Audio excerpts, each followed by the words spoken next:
Selamat pagi, salam sejahtera untuk kita semua. Perkenalkan, kami dari kelompok 7 akan mempresentasikan hasil kerja kelompok kami, mata kuliah Manajemen Koperasi dan UKM dengan dosen pengampu Ibu Dami SPD MPD.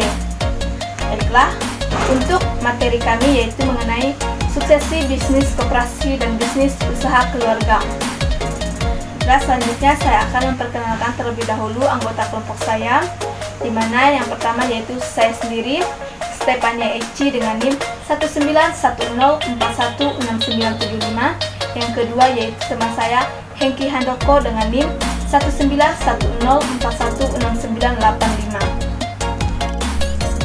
Nah, untuk pembahasan materi kami pada saat ini yaitu yang pertama kami akan membahas mengenai definisi usaha keluarga, yang kedua keuntungan dan kelemahan usaha keluarga, yang ketiga yaitu tahap suksesi bisnis keluarga, dan yang terakhir yaitu contoh bisnis keluarga. Nah, yang pertama saya akan menjelaskan mengenai definisi usaha keluarga. Usaha keluarga atau family business adalah suatu perusahaan yang kepemilikannya melibatkan fungsi dua atau lebih anggota keluarga yang sama secara langsung dalam sebuah keluarga. Nah, selanjutnya saya akan menjelaskan mengenai keuntungan dari bisnis usaha keluarga. Di mana di sini ada 12 poin. Yang pertama yaitu motivasi kuat dari anggota keluarga. Yang kedua, menggunakan tema-tema keluarga dalam iklan. Yang ketiga, fokus pada proses perjalanan bisnis. Yang keempat, paternalistik atau hubungan bapak dan anak. Yang kelima, laissez-faire atau kebebasan dan dibiarkan. Yang keenam yaitu partisipasi, yaitu mendorong partisipasi seluruh anggota keluarga. Yang ketujuh, profesional, di mana antar keluarga dikelola secara profesional. Yang kedelapan, dewan stempel atau formalitas stempel belaka. Yang kesembilan, dewan penasihat, di mana pendiri usaha sebagai penasihat. Yang kesepuluh, dewan pengawas, pendiri perusahaan atau pengawas perusahaan.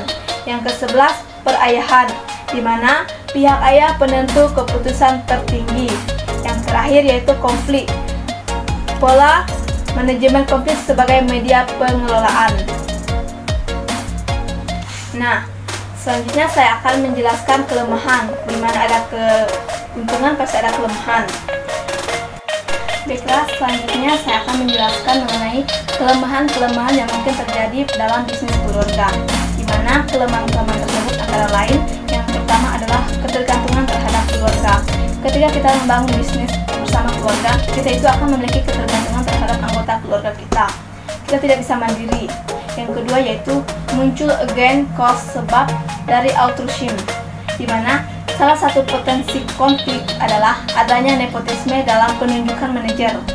Bukan karena seseorang tersebut ahli dalam bidangnya, namun karena seseorang itu memiliki faktor kekerabatan dalam pemilik perusahaan. Yang ketiga adalah tantangan dalam menyiapkan subsektor. Kelemahan dalam menyiapkan penerus akan menghadapi pertanyaan, apakah ada dalam keluarga yang mampu mengambil alih perusahaan tersebut? Atau bertanya, kalau memang ada, apakah dia mampu menjalani bisnis tersebut? Pertanyaan-pertanyaan ini sering muncul di dalam benak anggota keluarga. Yang keempat yaitu pembatasan sumber daya manusia. Contohnya, jajaran manajemen tingkat atas hanya diisi oleh anggota keluarga. Segala karyawan yang berprestasi tidak dapat mengisi jajaran tingkat atas. Yang kelima yaitu menurunnya orientasi bisnis, di mana menurunnya pengenalan terhadap bisnis, sehingga bisnis yang dijalankan tidak terstruktur dengan baik, yang dapat menimbulkan dampak yang negatif terhadap perusahaan tersebut. Yang terakhir yaitu adanya ketidakjelasan peran atau peran ambigu, di mana anggota keluarga dalam bisnis seringkali memainkan beberapa peran dalam bisnis, yaitu sebagai pemilik, manajer, dan keluarga, kadang salah memposisikan diri. Selanjutnya, saya akan menjelaskan mengenai tahap sukses di bisnis keluarga. Level 1 yaitu pra-sukses. Tahap pertama, pra-bisnis, di mana anak sebagai penerus perusahaan diarahkan untuk menjadi sadar dan mau mengenal segi-segi pokok permukaan perusahaan yang dimiliki oleh orang tua. Tahap kedua, pengenalan, di mana anak dibeberkan untuk diperkenalkan pada jargon-jargon bisnis, para pegawainya, dan lingkungan bisnis yang fresh yang dimiliki oleh orang tua. Tahap ketiga atau tahap yang terakhir yaitu Pengenalan fungsi-fungsi operasional. Operasional pokok perusahaan kayak produksi, proses penelitian, pengembangan, keuangan, akuntansi, dan lain sebagainya. Anak diajak bekerja paruh waktu untuk anak lebih mengenal tentang seluk-beluk perusahaan tersebut. Selanjutnya akan saya serahkan kepada teman saya, kepada Hengki Handoko. Saya persilakan. Level 2, masa penggantian. 1. Tahap keempat, menjalankan fungsional. Jadi menjalankan fungsional ini, anak yang akan ditunjukkan sebagai penerus perusahaan sudah semua diminta untuk sebagai pengganti potensial mulai bekerja sebagai pengawal purna waktu, juga menjalankan seluruh fungsi yang ditempatkan pada posisi utama manajemen, menengah atau manajemen puncak, melainkan dari pekerjaan dan posisi staf. Yang kedua, tahap kelima, melaksanakan fungsi lanjutan.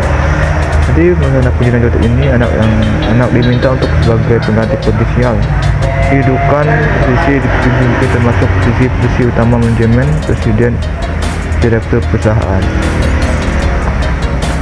Yang ketiga, transfer ke pimpinan sungguhan. Yang pertama, tahap ke-6, sukses awal. Jadi sukses awal anak sebagai penerus besar atau sebagai rektor mengambil tampuk kepemimpinan secara legal atau de jure, berkedudukan sebagai pemimpin perusahaan yang sah secara hukum. Yang kedua, tahap ke-7, suksesi sungguhan. Jadi suksesi sungguhan ini anak sebagai penerus perusahaan adalah berfungsi sebagai pengganti pucuk pimpinan secara de facto atau direktur utama pada usaha keluarga yang bersangkutan. Tahap bisnis. Anak sendiri sadar segi-segi pembukaan perusahaan dan industri. 2. Tahap kedua, pengenalan. Anak-anak dibeberkan pada jargon bisnis, pengawal, dan lingkungan bisnis. Yang ketiga, tahap 3, pengenalan fungsi operasional. Anak bekerja sebagai pengawal paruh waktu. 4. Tahap 4, fungsional. Pengganti potensi mulai bekerja sebagai pengawal waktu, termasuk seluruh posisi bukan manajemen.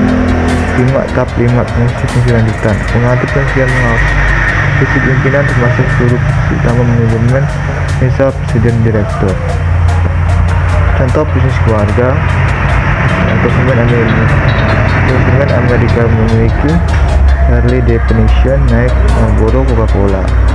Konsumen Indonesia memiliki nama Indomie, Tabata Susro, dan Samsue. Yang kedua, sebagai lokal putri, dia beberapa merek seperti Kongguan yang hampir tidak pernah beriklan pada bulan kemarin, iklan muncul di televisi. Agus Pramono, pemilik ayam Laksono, berawal dari sebuah warung ayam bakar. 5. Yang mulai beroperasi 4 tahun ke depan dengan sekitar Jakarta. Ayam bakar Mas Morong berkembang dari sebuah restoran dengan cabang 62 cabang di seluruh Indonesia. Tak cukup bermain di dalam negeri dan ayam bakar kelas ini merambat ke luar negeri. Sebab Turki berapi sepertinya belum puas dengan kesuksesannya menaklukkan indah masyarakat Indonesia. Ini berapi mengulita hingga mancanegara. Siapa yang tidak kenal dengan Jeff Bezos tahun 1994? Ini mengubah garansi rumahnya menjadi kantor yang sekarang dikenal dengan nama Amazon. Dari situ Bezos kemudian masuk ke jajaran orang terkaya dunia versi Forbes 2004 dengan sebagai besar kekayaan dari kepemilikan sahamnya di Amazon. Kesimpulan, usia keluarga atau pemilik bisnis adalah suatu perusahaan yang kepemilikannya melibatkan 2 atau lebih anggota keluarga yang sama secara langsung dalam sebuah usaha. Beberapa keuntungan usaha keluarga: kekuatan hubungan keluarga setiap periode menarik beban bisnis, pengorbanan keuangan anggota keluarga membuat usaha menjadi lebih baik sehingga usaha memperoleh modal rumah. Cukup sekian dari presentasi kami, terima kasih. Baiklah, sekian presentasi singkat dari kelompok kami.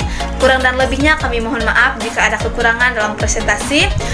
Jika teman-teman ada yang ingin bertanya atau ada yang kurang jelas, boleh ditanyakan di grup kelas. Terima kasih.